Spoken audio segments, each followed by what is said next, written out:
and his crime was being a Catholic. Oh, being a Catholic and he was put in prison by Elizabeth I. That's correct. That's correct. They often executed him, didn't they? They did, yeah, he did get executed, but he was put in prison and had paid hefty fines as well. 12 years. Yeah. And that's when he came up with the idea of building a structure based around the Holy Trinity. Everything in three, so 3 sides, 3 floors, 3 windows on each floor. And what's the 1993 got to do with it? It's 15 on the other side, 1593 is when he came up with the idea. 1595 on the chimneys when they started to build it, and it's finished in 1597. So 9 gargoyles, 3 times 3, 3 sundials, and at certain times of the day you get the number 3 formed from the sundial and the shadow that it creates. Ah, yeah. Really? 33 letters on the top, so that's how it was 33 foot wide and 33 steps inside. All multiples of 3, and that was the age at which Christ died. Also with the name Tresham, if you shorten the name Tresham, Trey, 3. Yeah. And the chimney, you've got 3 chambers in the chimney, so when you light a fire you get 3 columns of smoke. I could go on. Lots of triangles in the window, lots of 3 clover type leaves. So yeah, it can go on and on. But he remained a Catholic? He did, till he died. And his son, do you remember, you may have heard of his son Francis Tresham. Yeah. He got involved with the gunpowder plot. At least one meeting took place here in relation to the gunpowder plot. So he was sent to the Tower of London, charged with treason, and would have been hung, drawn and quartered, but he was spared that fate because he actually died of natural causes before that fate befell him. Yeah, he was a lucky boy. I've been to the Tower of London recently with my grandson. Yeah. I've been many years ago. Couldn't remember it. It was a scary place. Yes, yeah. Well, some of the torture stuff. One of them was with like a cage where they didn't. It's terrible. In medieval times, they were quite barbaric. You know, yeah, definitely barbaric. It's a bit like them. It's a bit like the Muslims now. Yeah, you know, they're cutting each other's hands off. That's right. Yep.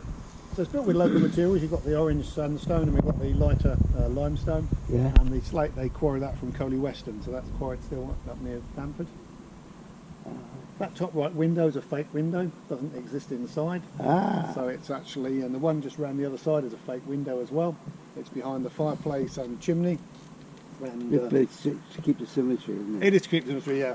And obviously the chimney's interesting because it's held up by, it was originally just held up by wood, so that structure in the middle there was actually just held up by wood. But it's now got a steel girder underneath it, which is a bit more reassuring. You can probably see on the gargoyles there, the letter E above the lead piping. Yeah. And there's letters underneath as well, and there's letters on the other gargoyles, and they represent the first letter of each word that makes up the most solemn part of Mass. And Mass is very much a Catholic thing, so it's actually putting out a Catholic message in the cryptic, decoded way. And also it's written in Latin, so Catholics used Latin at the time, Protestants used English, so again, obviously, separation. Yeah. So he was defiant to the end. Yes, indeed. There's a tunnel down that end, so down the end there by the big house, there's a tunnel. The suggestion was that if the Tresham family had survived the gunpowder plot, then obviously the tunnel would have come all the way to the lodge here. But that's possibly unlikely, given it was quite a long way to come. You can probably see on the right-hand gable, on the left-hand side there, the sun's not great, but there's a pig's head sticking out halfway along here. And there's 2 others on the other equal positions on the other gables.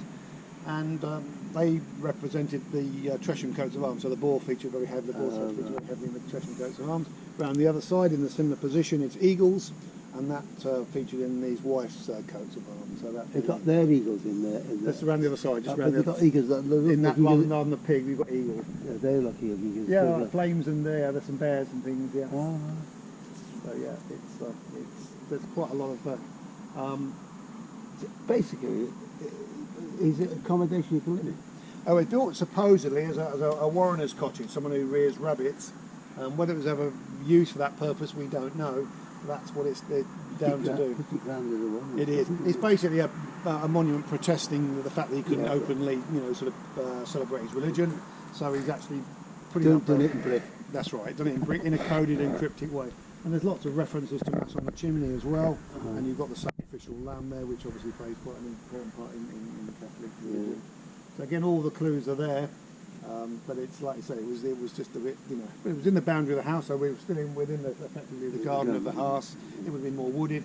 It certainly wouldn't have been as out in the sticks now, but it would probably been more so hidden really. So It'd be quite so obvious that the king came back. And people weren't as educated, so most people wouldn't understand, what right. There is some graffiti on the building. There's some ancient graffiti. Someone's inscripted their initials in there in 1625. And we don't call it graffiti when it's that old, it's history. We've got older than that at Kenilworth Castle. There probably is. We've There got might be some older on here. We've got 14th century. Ah, Yeah, well, older than that, yeah. Yeah, in the Quite older. dining room. yeah. And obviously there's also the mason marks, the craftsman's Yeah, brother, there's the mark. And also there's a bit more recent graffiti, but you know that there's not a huge amount, you know, just a little bit. We had a graffiti survey done on it, so and they think it's all genuine. So, Wow. the blank shields on the bottom there, they're blank because the families after the gunpowder plot, the Tresham family were no more. Effectively, they had all their possessions confiscated by the Crown. So money, land, buildings, everything. They lost everything, and there's no subsequent ancestors. So why did he manage to build this after that? He built the gunpowder plot was in 1605, Yeah. and he finished this in 1597.